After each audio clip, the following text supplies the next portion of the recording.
Christmas morning present for you all. Our next guest is one of the most recognizable faces in the NBA. There he is, Mavs owner Mark Cuban. Mark, Merry Christmas. Thank you so much for making some time for us this morning. Merry Christmas to everybody. All right, well, let's jump right into it, though. You got a big matchup today. We're all looking forward to it. Mavs, Lakers taking on the defending. You know, all eyes are going to be Luka versus LeBron. And Mark, you've been hearing the comparisons of the two of them since a very young age. How would you compare the two, Luka and LeBron? I mean, they're not really comparable. You know, LeBron came in athlete first, really improved his basketball IQ from there. You know, Luka is basketball IQ, strength, angles. He doesn't really try to out-athlete you. They're completely different. I think LeBron came in, took over games. He was that guy. He was on a team that didn't have a lot of really good players and had to take over everything. Luka makes everybody on the court better. I think, you know, Luka's a little bit ahead of where LeBron was at this point in terms of improving his teammates. LeBron really became that kind of guy over the course of his career. So I don't really compare them at all.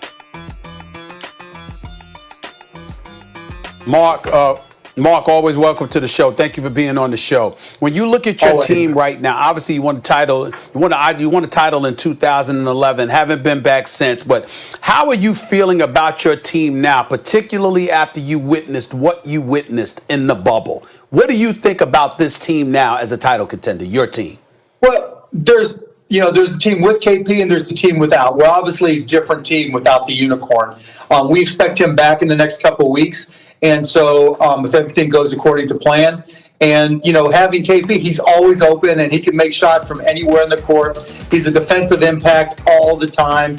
And so that really changes things for us. Until then, you know, we're going to have to work through some rotational issues. We found that out the other night. But, you know, it's just going to be different. You know, this is still kind of preseason for all teams, working through rotations, guys getting used to each other, guys getting their wind back. And so, you know, it's going to be a little bit different, but I'm confident in this team. I really like what we have. We've added a lot of defensive attitude with James Johnson and with Jay Rich. You know, there's just so many different things we can do. We like our rookies, Tyrell Terry, Josh Green, you know, Nate Hinton. We've got a lot of really good pieces. And, of course, our guys that are coming back alongside Luka, Timmy Hardaway, et cetera, that can play. There's a lot to be excited about for Mavs fans.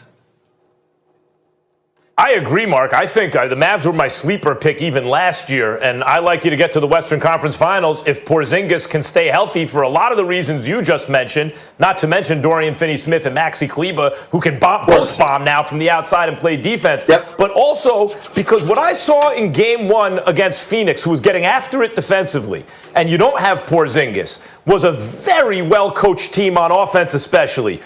Something broke down, it didn't matter. A play was stopped, they regroup immediately. Everyone's where they're supposed to be. That's a deep playbook and a well-coached team. What are your expectations for Rick Carlisle and your squad? What is a successful season? What's an unsuccessful season? You know, go deep into the playoffs is a successful season. Everything else doesn't matter. You know, we do have a great coach. We got a great players. You mentioned Maxi Kleber, the most underrated defensive player in the NBA. People don't realize what a great defender he is. His three-point shot keeps improving. Just tell him. He'll say, call me. You know, he wants you to know that he can play. Dorian Finney-Smith. You know, we do this thing. We track internal analytics, things during practice and everything.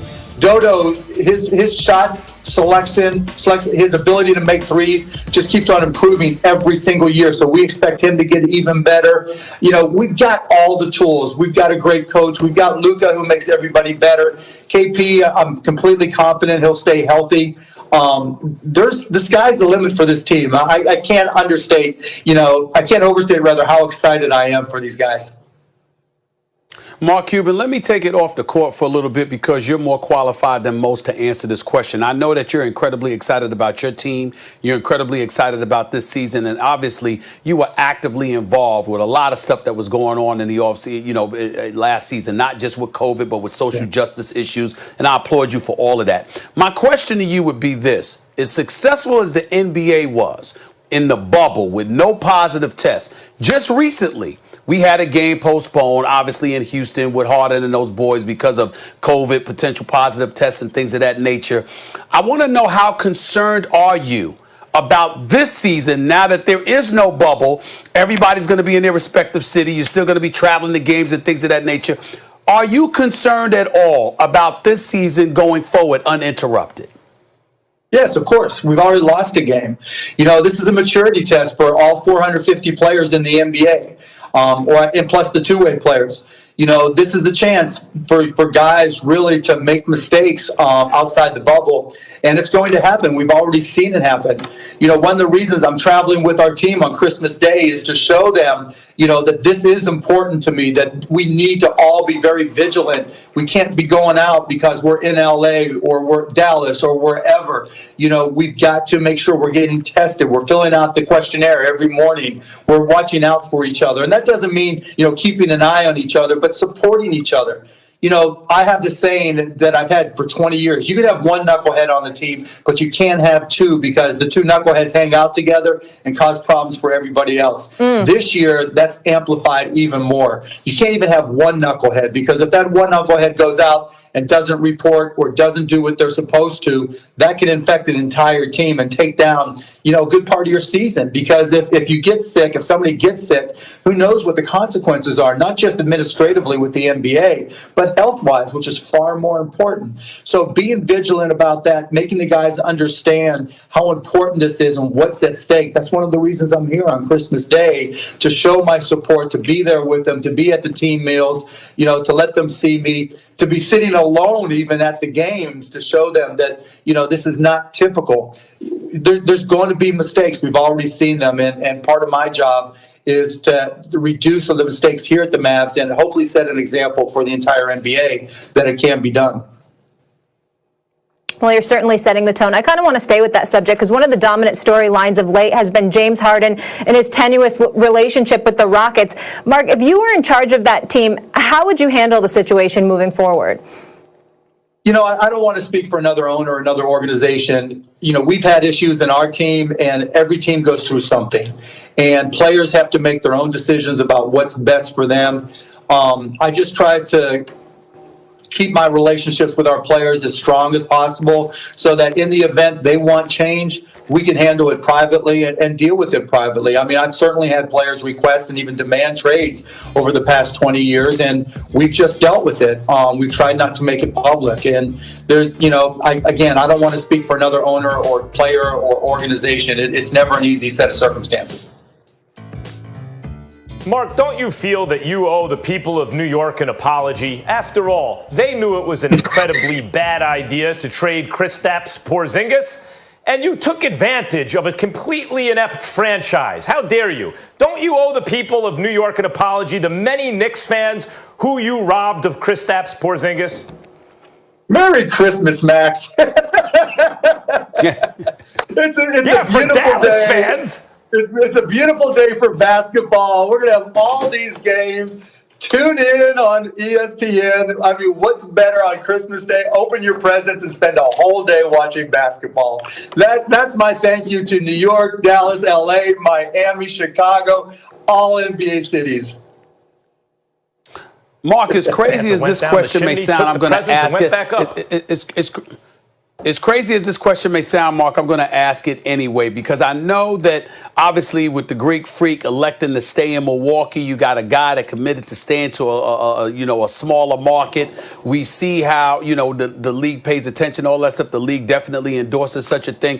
But it just seems to be something extra special when you got a Los Angeles Lakers squad as an NBA champion right now. It seems to be a great, great thing for the NBA. Could you talk about where you think the NBA is now, because a team like the Lakers are in the eye of the storm and everybody's shooting for them because they stand as the champions today? This is your opponent. That means nothing, Stephen, nothing.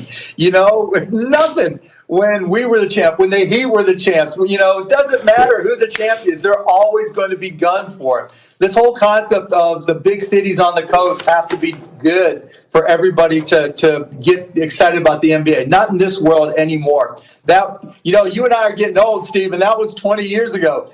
right now with social media and we care about Luka, and that's what's happening more. The players are becoming more more key to awareness and interest from younger kids, Gen Z, than even the teams are. So we've got to pay special attention to more about, how strong is LeBron's social media game, which is very strong. How strong is Luka's social media game, which is even stronger than LeBron's. Okay, I said it. How strong is Giannis's social media game? These are the things that matter these days in terms of interest. Those days of building the coast up and you got to have interest from the coast, because we're not a TV-centric awareness society anymore, particularly for younger kids, it's just different. All right, we got a little comparison out of you. Before we let you go, Mark, I got to ask you this. The NBA sent out a memo warning teams about administering the vaccine early and obtaining it. What was your reaction to that? I mean, like before, like with the bubble, we don't want to take tests away from people. We don't want to take vaccines away from anybody either. We want to support first-line responders in hospitals and everywhere that people are doing the work to keep us safe. That's primary to us. And, I was looking at data that said that by a month from now, less than a month from now, more than a fourth of the country will be vaccinated. There'll be more than 75 million people vaccinated. And so there'll come a time, I think, in the not too distant future where it'll be our turn. But we'll be patient and wait. We want those doctors and nurses and frontline responders to get what they've earned, and that's the vaccine. Of course. Yep, Adam Silver was with us this week echoing that the NBA will not jump the line. Mark, have a wonderful Christmas. Good luck tonight. Enjoy the game, and I hope to see you in the future soon, in person. Absolutely. Merry Christmas, everybody, and let's go Mavs. Merry Christmas. Merry Christmas. All right, it's the season of giving, y'all. And